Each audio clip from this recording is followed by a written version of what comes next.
Maybe we can start, Speaker, by Well, how far back have you known each other?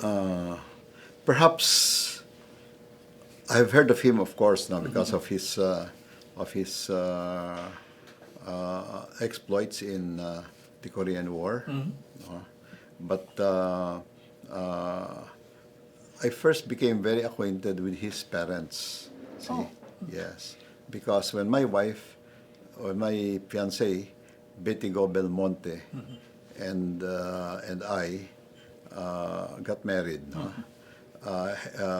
There was a very strong atmosphere of resistance to Chinese girls marrying Filipino boys at that time. Oh. Okay, see? So in order to try to assuage that situation, my father-in-law, si Gok Pan Seng, the owner, publisher of the then biggest Chinese newspaper, Chinese language newspaper, the Fuken Times, asked me if I was willing to get married in Taipei. Oh. See, and I said, yeah, I was. No, so Betty and I, my parents, and a couple of my flew there with a pastor and his wife who were friends of my father-in-law as well. No, and we got married in a ceremony in a small church in Taipei. You know? Taipei. Our ninong and ninang were the then ambassador to Taipei, Narciso Ramos, Okay. who was a good friend of my parents-in-law, no? And Angela, my his wife. No? So ninong at ninang namin when we got married, si Ambassador Narciso Ramos, at saka si Nanang Ilang. Oh, okay. So we became, and then subsequently, when we came back here, they were living in Bel Air.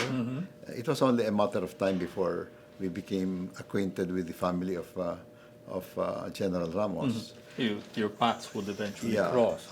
and we became super close friends, and perhaps my wife knew them even earlier, no? Because for one thing, when Chula, the third daughter, got married, my wife was the ninang, or one of the ninang, you know, together with the Secretary of National Defense at the time, Juan Ponce Enrile. To my knowledge, that was their first real social connection, no? Because si General Ramos was with the PC, and he wasn't particularly very fond of Enrile, and vice versa, no? At that time. Ano? Pero Chula, when she got married, I think she was the first one to get married. Yan, si Betty was one of the ninangs, and I remember Ponce Enrile was one of the ninangs. Ano? But subsequently, my wife became so close to the children that she was also the ninang of Angel, and she was also the ninang of the one who died, Joe. Si Joe.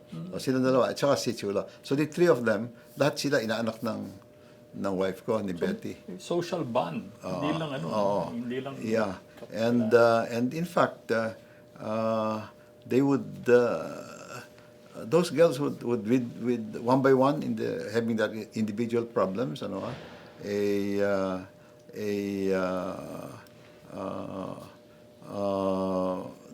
talk with my wife a lot. They go to their godmother and ask for her. Very close. Ano, Si FVR naman, I think he was, when I first met him, siguro he was just a captain.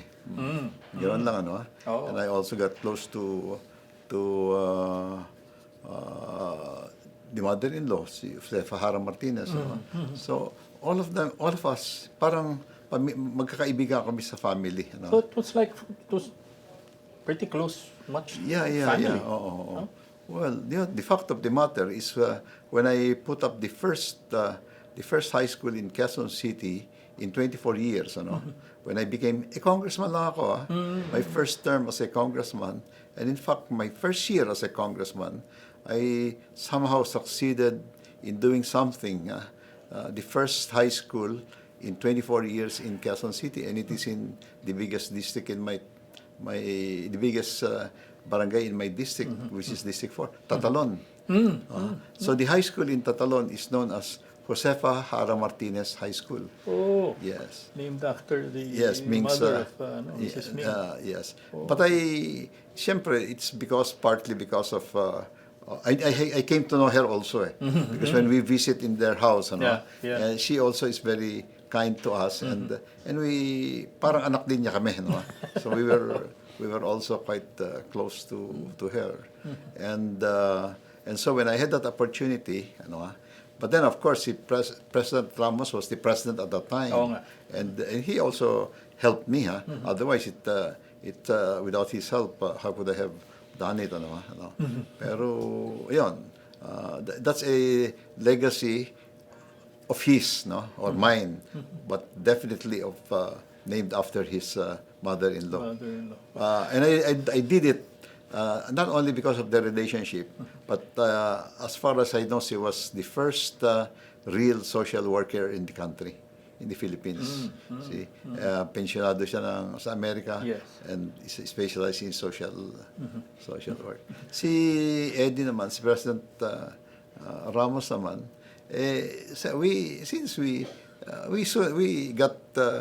we got to know each other during that period, di ba?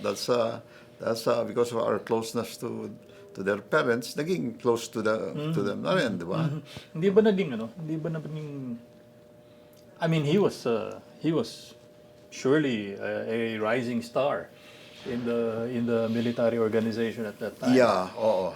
You were also a practicing journalist at that time. Yeah, wait. So Teka, let's, ano nga ba yan? Paano ba yan? Let me see, we're talking about the Marcos era. All of this is still the Marcos era. And during that period, yes, I knew him, and but you were close already, pretty close already. Yeah, I was already on pretty close to him, because family friend kami.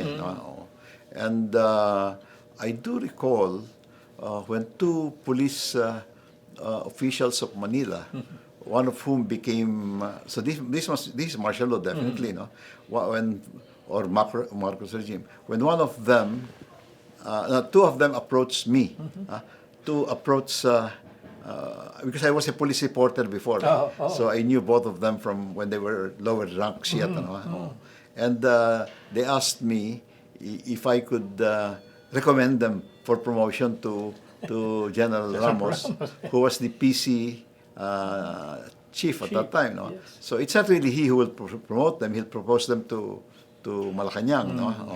Ganon. And believe it or not, one of those two colonels became a senator. Si Senator Barbers. Bobby. Si Bobby. But he started out from being a policeman in... Yeah. See? So ako tilapitan niya to approach two of them. I forgot who's the other one. But he I remember because naging kaibigan ko rin. Naging senador siya. We were friends. His son, who is a congressman, friends ko rin. And so forth. So that means to say, if I could do that, I could approach President Ramos, and he felt that I could approach President Ramos, then that's also di ba? Telling of na more or less in their circles, alam nila kaibigan ko magkaibigan kami ni President Ramos.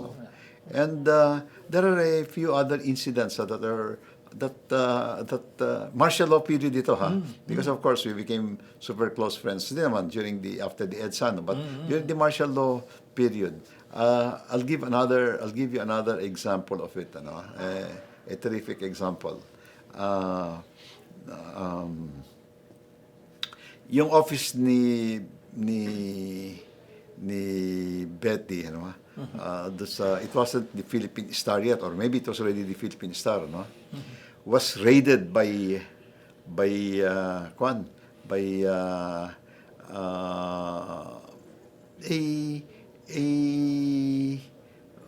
mga PC actually, PC people raided it, because at that point, before EDSA, my wife was already getting close to Cory Aquino naman. Yeah, Ano yeah. ha? They suspected that she was, as in fact, she was printing part of the propaganda being circulated by Cory, no? Yeah, yeah. So they raided her office in Port area, no? Yung Philippine Star office doon. Yung printing press Oh, doon. yung printing press Opo. namin doon. And ordered everybody to lie down on the floor, ano? And my wife faced rin yung asawa ko, Yeah. demanded to know where is their search warrant or where is their arrest warrant or whatever, no? Yeah, And minura siya nung colonel, I think was Lidingit, ano? Sabi niya, tatawagan ko si General Ramos, ika niya, no? So General Ramos was the PC chief at that time, siguro, no? Tatawagan ko si General Ramos, yabang mo, ika niya, sige, tawagan mo, ika. Tinawagan niya kala din binablap niya eh. So, tinawagan niya si General Ramos, which means to say, she knew the personal number of Exactly. of President Ramos, of General Ramos at the time, ano? Yeah. So, tinawagan niya. And then, inabot niya rin sa tao. And he told them to get out of there, no? And of course, sabi niya, Operation General Berion, hindi officer. Yeah. Yeah, that was That would seem to be it. that's it. No, he told me later on that was an operation of General Ver, not their operation. But So, tell me, what was he like then? I mean, si President Ramos. yeah. Alam mo, let's face it. He was already regarded as a hero, no? Because of his Korean War. Korea, Yeah. Vietnam. Korean War, ano? And the South Korean government, which wasn't so strong in those days, ano? Nothing like the economic powerhouse Today. that it has become, ano? Kung siya, yung they liked him a lot, ano? Okay. And yung Vietnam exploitation, I have many good friends in Vietnam myself, because naging presidente ako ng Philippine Airlines during Cory's time, and I made a lot of connections there, no? So much so that even the guy who transformed Vietnam into the semi-capitalist state it is now, was then the mayor of Ho Chi Minh. He and his group of advisors, I actually invited them to the Philippines, gave them free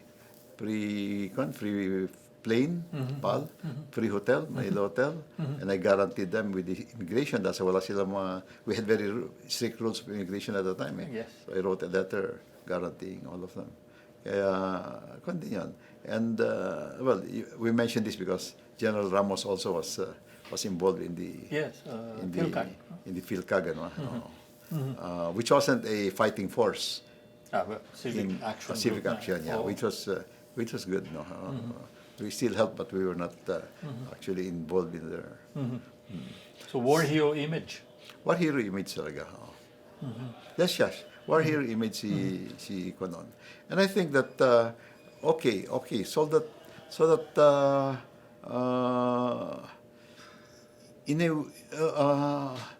ang kanya nung period na yon, well, he was Philippine Constabulary Chief, no. Pero his position was very much hindi naman undermined, pero minimized by the fact of General Ber being the closest to Marcos, no. Yeah. Oh. And kamukha nga yung raiding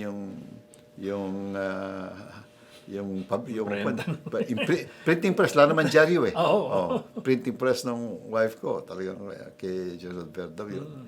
And then when he cautioned me that, my God, you are just plain lucky because that guy is the only guy that was my man in the whole Mindanao. Everybody else, you guys go. And then of course,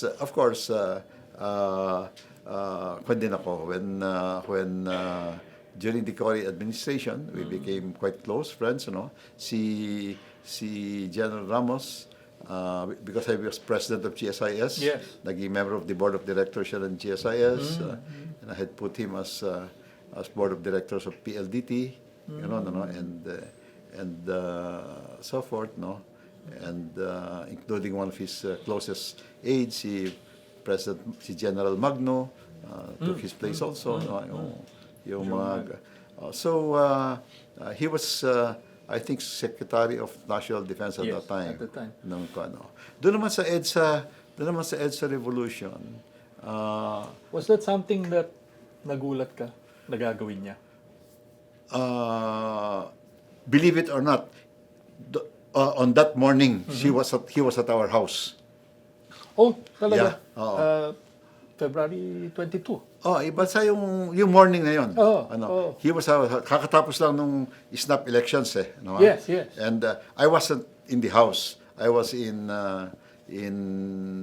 I was with my leaders in Novaliches, telling them that the fight is not over. You were aligned, of course, with Mrs. Aquino. Yeah, and, kami ko akong campaign manager niya for Quezon City. QC, yes. For Quezon City. Ako rin yung somehow I became the chairman also of the opposition there in QC, Anyway, we were out in Novaliches, and because I was telling them that the fight isn't over. It's over, so let's not disperse, and so let's keep together and so forth. But when I got home, kakaalis lang ni General Ramos. See, he was there the whole morning because at the invitation of my wife, because my wife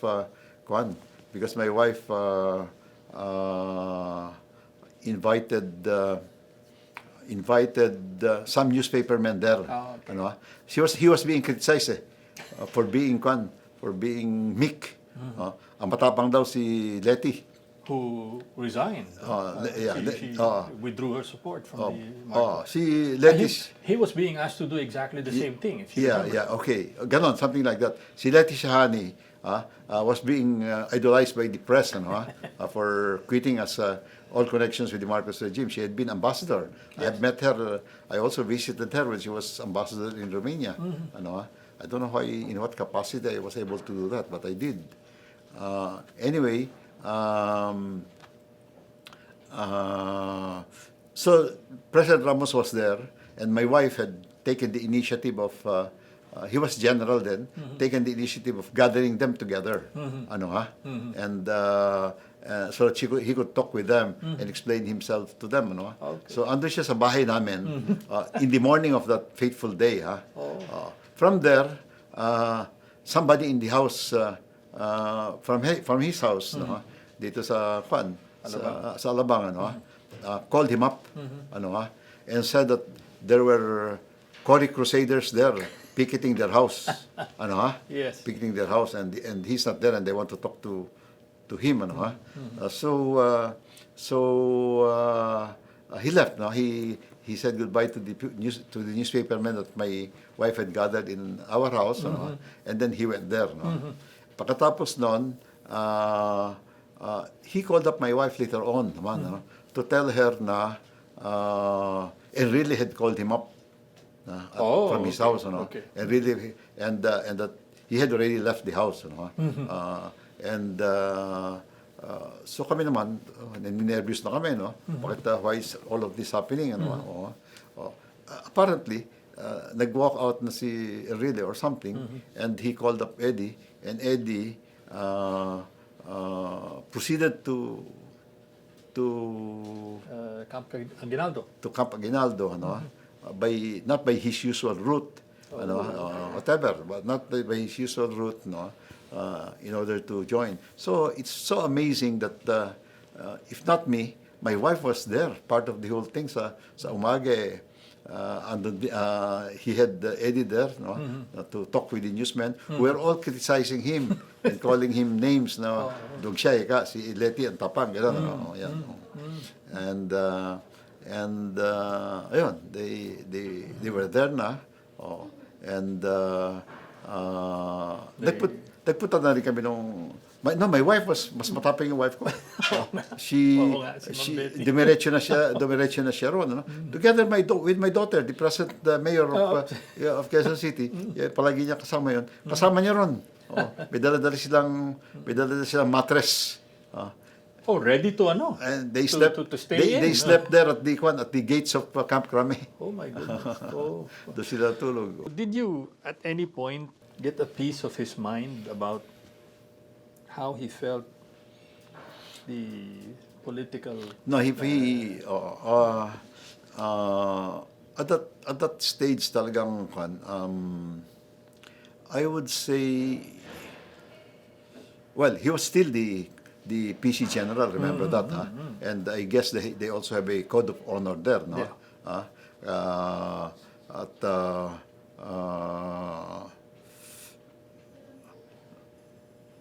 pero kung siya, he was very I could feel already na dissatisfied siya. He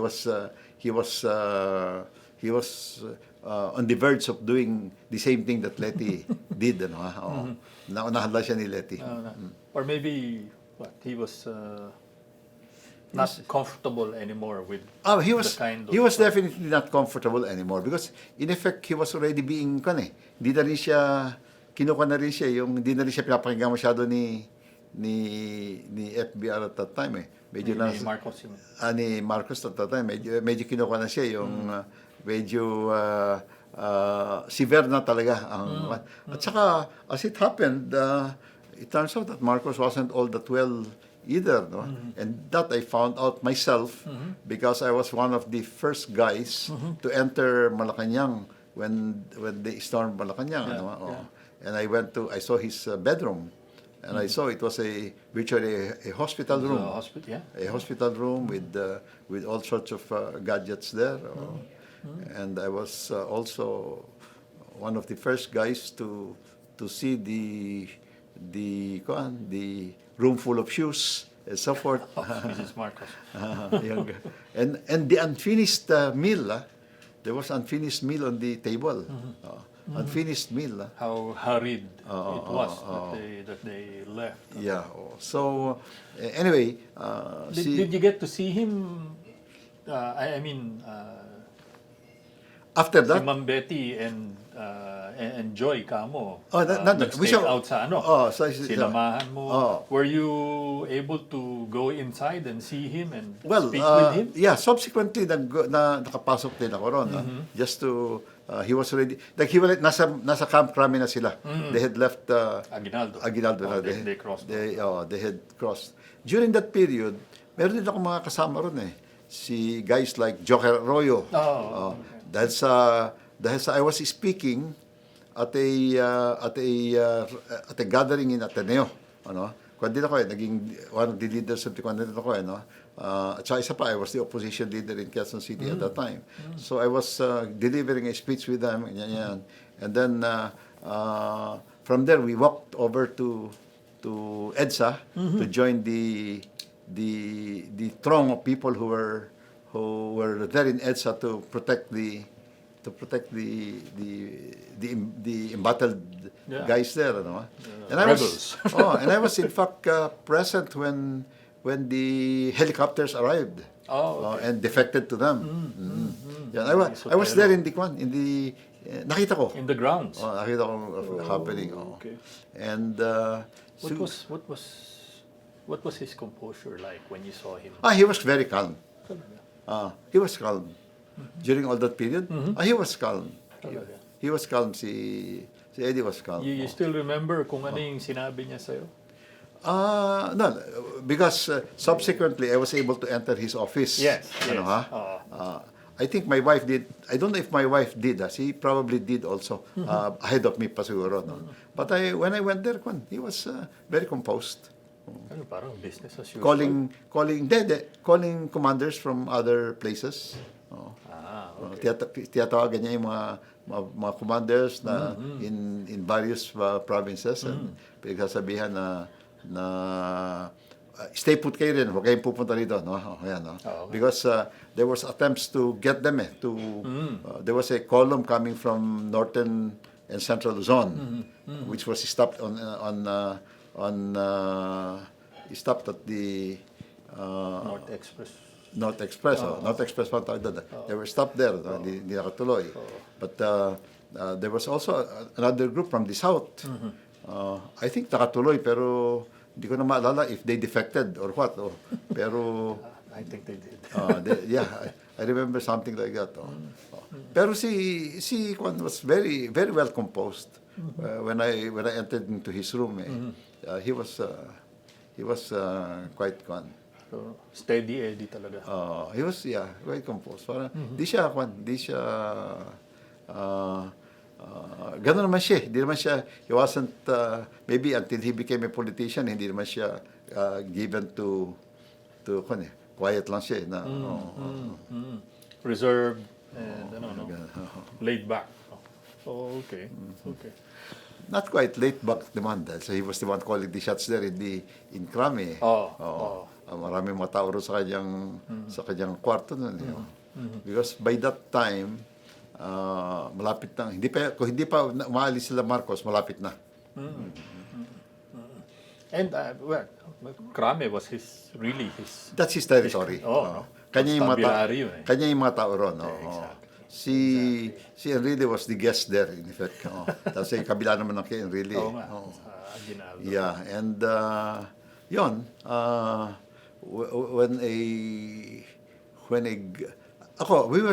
I and my wife were not together. Alam ko lang na ando sila because I saw them on the sidewalk na nakahiga ron. Pero, and waiting also. Hindi nakahiga, resting na because it was already wee hours of the morning. But the whole night they were up. Iba rin yung istorya ni Betty. Because Betty came to Kwan. Ito mga side stories to ha. Betty went to work pa. Okay. Went to work pa. And then it was while she was at work na nalaman na it was not in our house that he learned that Eddie and Kwan have gone to Kwan. Broken away. She was at the port area in her office when she found out about it, no? Kasi mga bandang hapon na nag-press con sila at lahat. Nandun na sila nung ando pa si Betty na malaman yan. Naghiwalay sila dalawa nung kanyang partner at that time. Because it was the itong PDI, Philippine Daily Inquirer. Yun ang kanilang, they co-founded it Yeah, si Egi Apostol at saka siya. Maybe what I want to find out as well was, did you have any inkling that he had other ambitions? That he may have wanted? Did you see any indications that at that time that he wanted to seek higher office? At the beginning, wala. Talaga? Yeah, wala. Okay, at the beginning.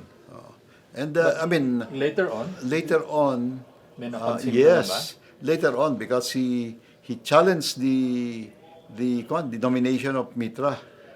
Ito na yung nagdeklara na siya. He joined the LDP. He joined and then convention. And then he lost in that convention, di ba?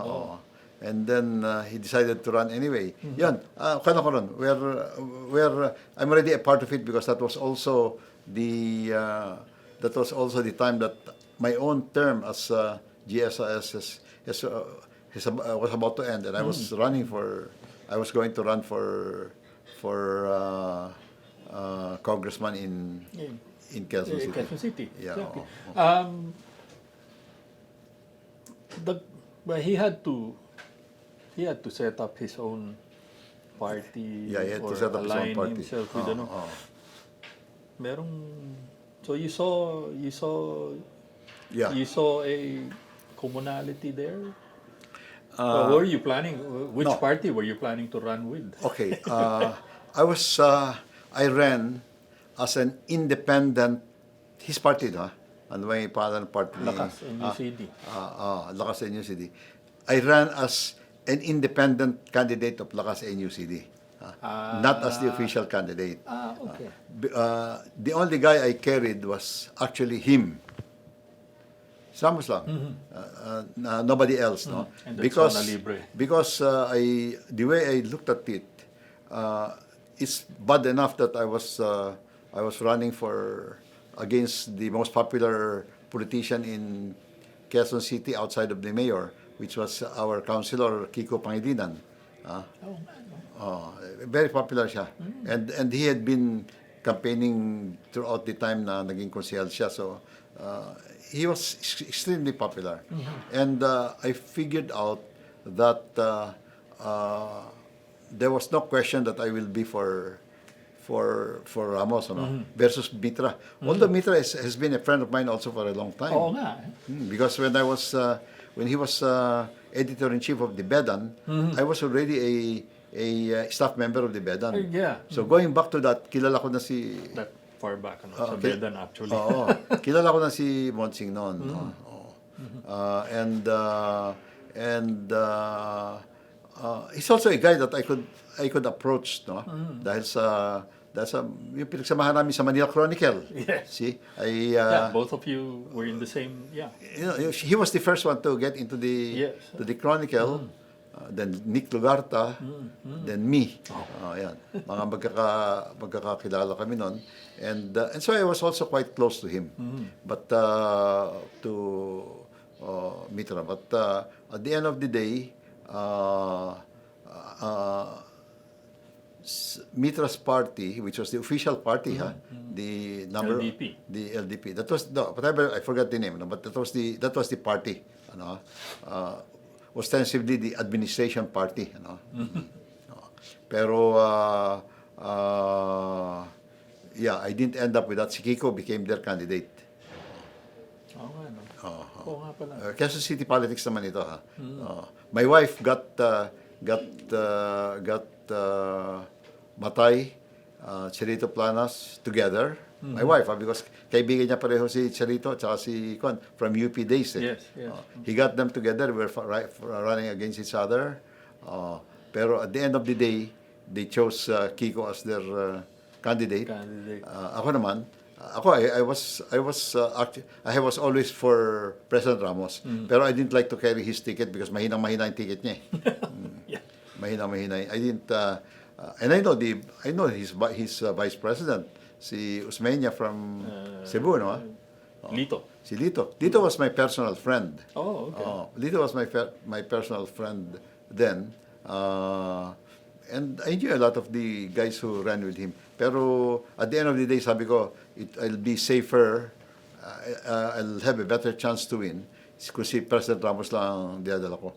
So I had Betty, tsaka isa pa, kinakapatid namin yan eh. Because of, in some way, we look at it as parang god brother namin si Kwana, because ninang namin yung may family link eh. May mga family links kami. So we already owned the Philippine Star at that time. So million naman yung pinaprint ni Betty mga kwan ni President Ramos. Paraphernalia. So we virtually took care of his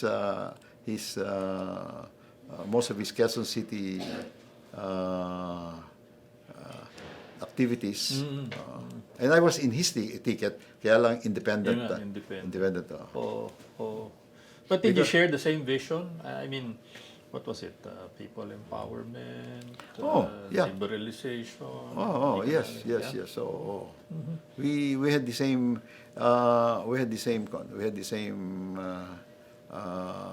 views.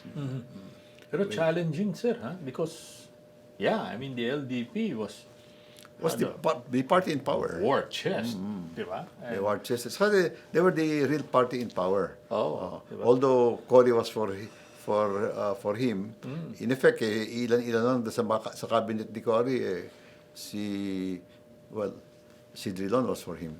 Because Drilon was so close to Cory. In fact, if I'm not mistaken, ginawa ni Cory. Si Cory pang gumawa na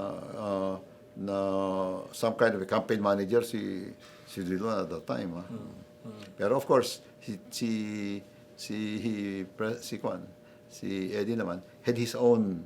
Okay, yan yung akala ni Cory campaign ko niya. Pero siya meron din sarili. He never left I guess that was the military man in him. Hindi.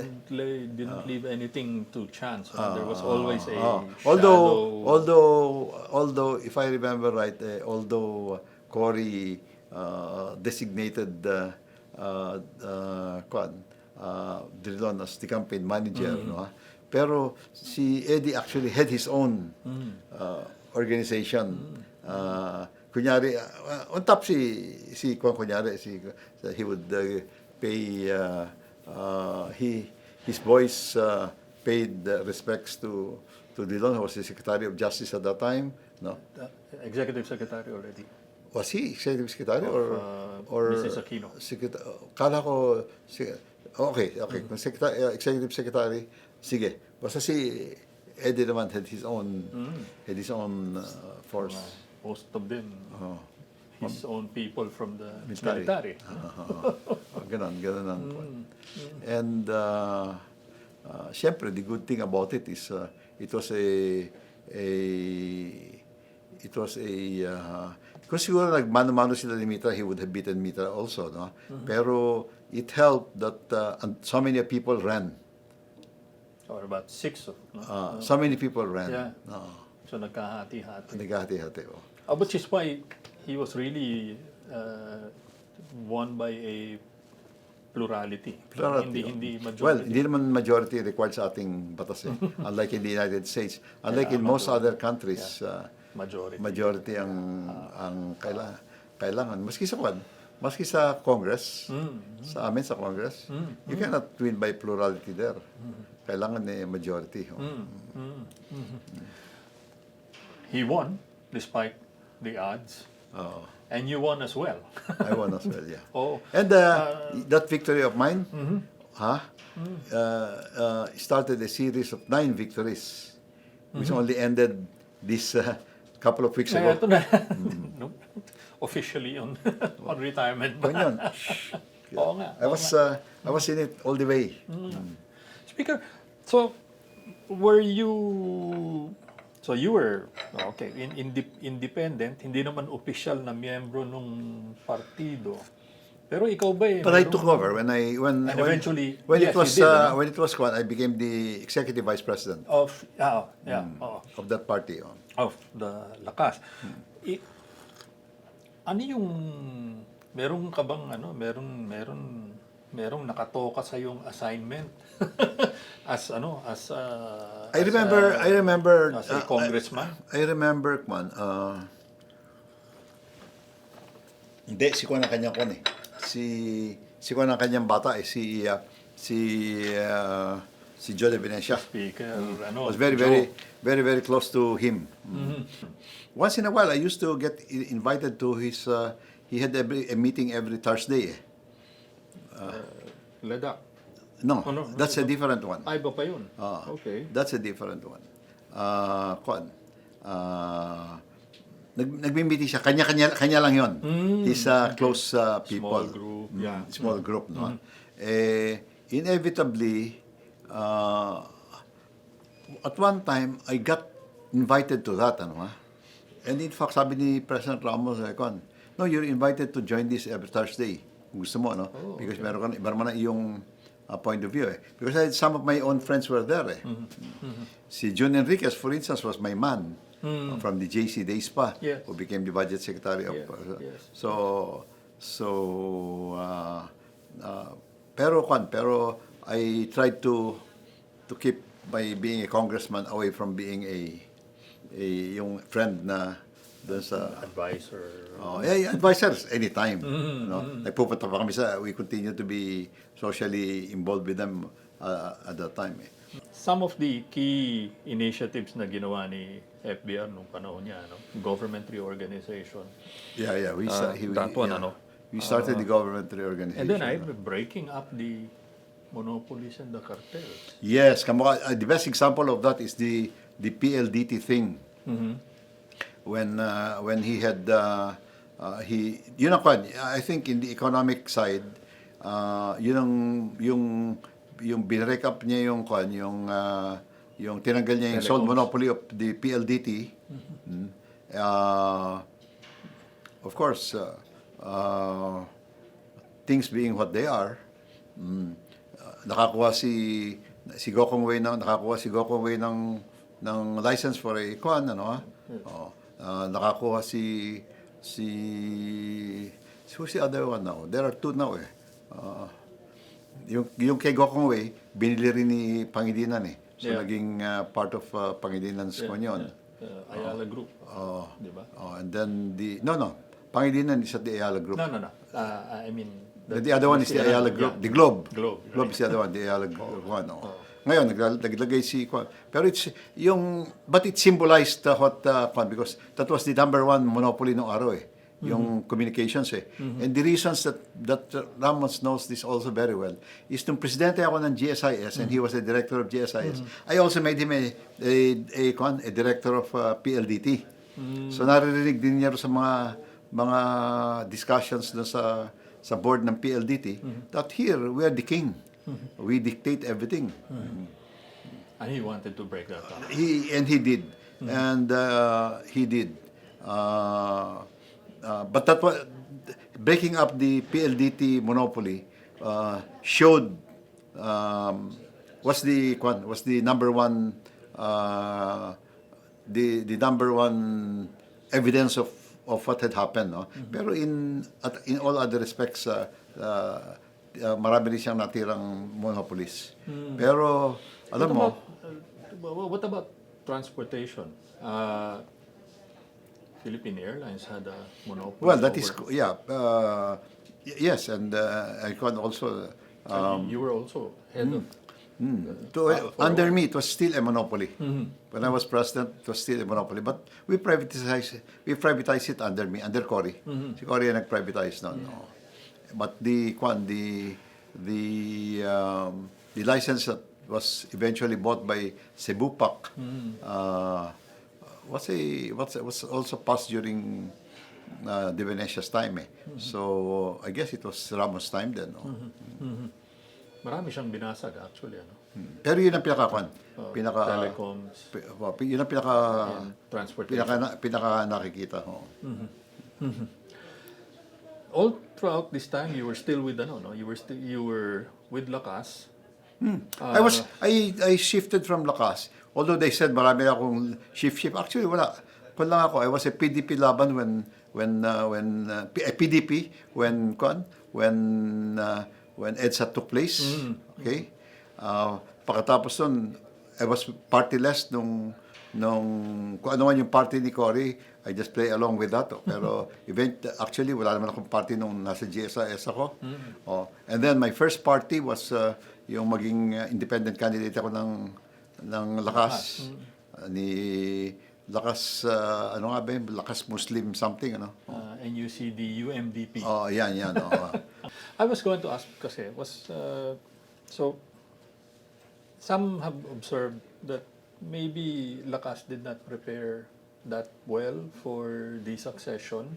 Yeah. From that's true. Ramos to. Yeah, that's very true. And in fact, nabiyak di ba? Nabiyak ko. You had JDV, you had Yun malaking pagkakamali yan. Because siyempre, since I was a congressman then, inaasahan din ako ni JB ni Joe De Venecia, no?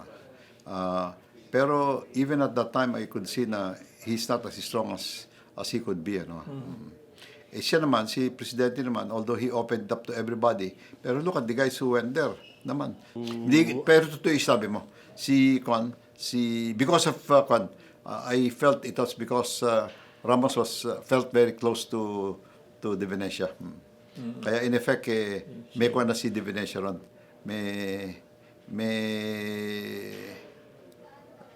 Kuha na, so remember, there was also some kind of a rumor then na we will extend our terms by 2 years. Actually, I was going to ask that. Ano? You were aware of it? Did you participate? Yes, Did you support I was People's also, Initiative? I was also in favor of it.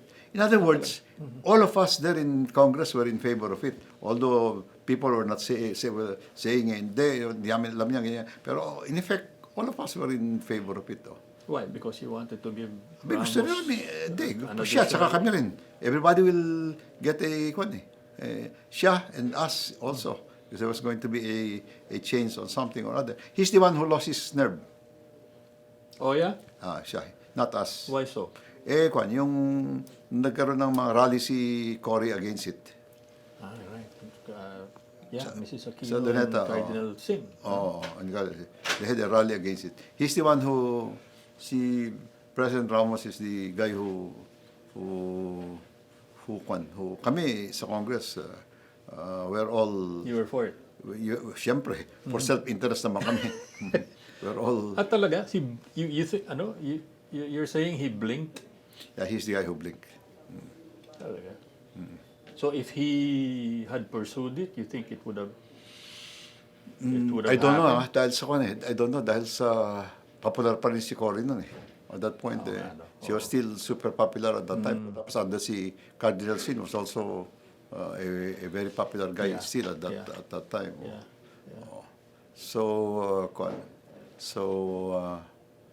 Pero teka, let me see. Masyadong tied ang hands ni Presidente. He could not choose a against ERAP. The tide changed actually when Estrada became president. I mean, Yeah. suddenly Lakas became Oo. a minority from a rainbow, di ba? Yeah. I saw it. Uh, No, And you became minority leader at the time. Ano? I became minority leader. Kaya lang, But strong enough. somehow I became also the closest to Villar. And I'm one of those who urged Villar to join us in ousting ERAP. Meron bang kinalalaman si FVR yun? Not that I know of. Okay. Not that I know of. Yung pagkuhan, yung ouster ni Kwan. Ha. No, not that I know of. Talagang pan lang. Talagang I told Villar that that was the credit of Villar. And it also contained the seeds of his discontent with GMA. GMA was the beneficiary, and yet GMA did not recognize the Villar's real role in toppling ERAP. Yung pagkakamali rin ni GMA yan. Wow. Talaga? Talagang ko, ano? Tikang, I myself, they're just all hanging around in my head. Hindi ko... FBR at the time was just ordinary citizen Eddie. No? Now I guess another crucial point in Philippine political history of the time was GMA succeeded Estrada. So apparently you guys go back really for a long stretch of time. How do you stay connected with the FBR these days? Well, the last time I was here in this office here, was when Digong was complaining na palagi siyang that FBR was one of his backers to become president, pero had become his critic. So Talaga. may kundi naman so I actually came here and told FBR na look, this guy credits you with one of those who made him president, pero if you keep on criticizing him, this guy is gonna consider you an enemy. Mawala pa na ng influensya riyan. So pinakita ko kay Con, over here, we had a picture with kami dalawa ni FBR. Diba? We had two pictures one na our usual pose, then the other one na ganyan, kami dalawa nakaganyan, then the other one nakaganon kami dalawa. Yun ang pinakita ko kay Kwan, kay Duterte. Sabi ko, hindi naman galit siya hindi naman anti-you si Kwan, si President Ramos, still for you ako sa kanya. Ito, Timo, here, pinakita ko sa kanya yung Kwan. Kasi Duterte, kasi masyadong sensitive to was already getting the idea na Ramos had turned against him so early in the administration, in his term. Sabi ko, that's not true. Kay Ramos naman, meron din namang kung si Ramos, meron din namang gripe. mag-uusap sila. Iniimbita siya sa Davao pa sila mag-uusap. Pwede naman magpunta rin sa Malacanang, dito na lang mag-uusap or privately somewhere. Yeah. Yeah. Yun naman ang kanyang... Anyway, let me get back to FVR. If there's something the Filipino people should remember of FVR, what should it be? Maganda yan. What do you want people to remember of him, of his time as president? Alam mo ito, remember na si FBR, I thought was a very good, very good administrator, very hands-on administrator, and very decent administration.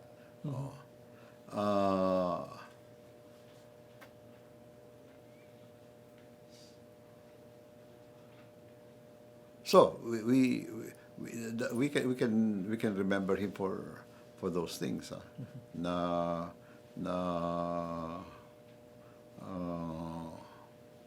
He carried forward the ideals of the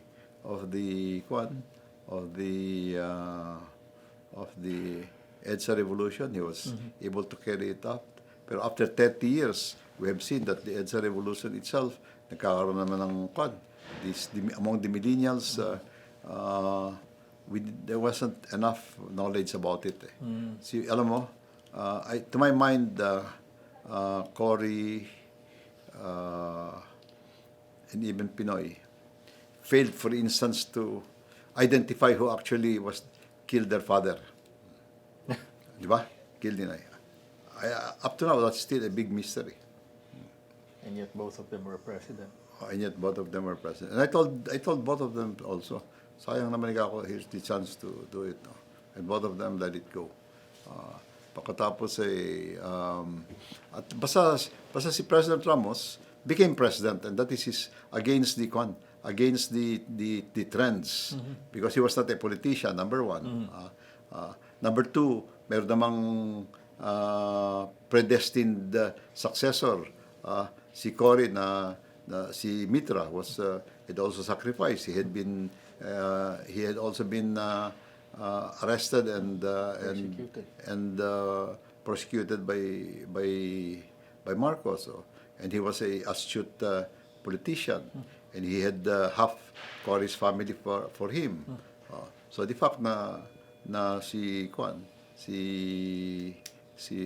President Ramos still, although a minority president, still succeeded in being president. I think that was a great achievement. Doon naman sa kanyang term as president, wala namang mga downsides. Downsides. So, by his nature naman, he's not a spectacular politician. Yeah, yun ang kanyang nature. Well, all the others have hallmarks. Na he's a administrator. Di ba? And he got government to... Yan ang kanya kwan. He made the government work well, and so far he was a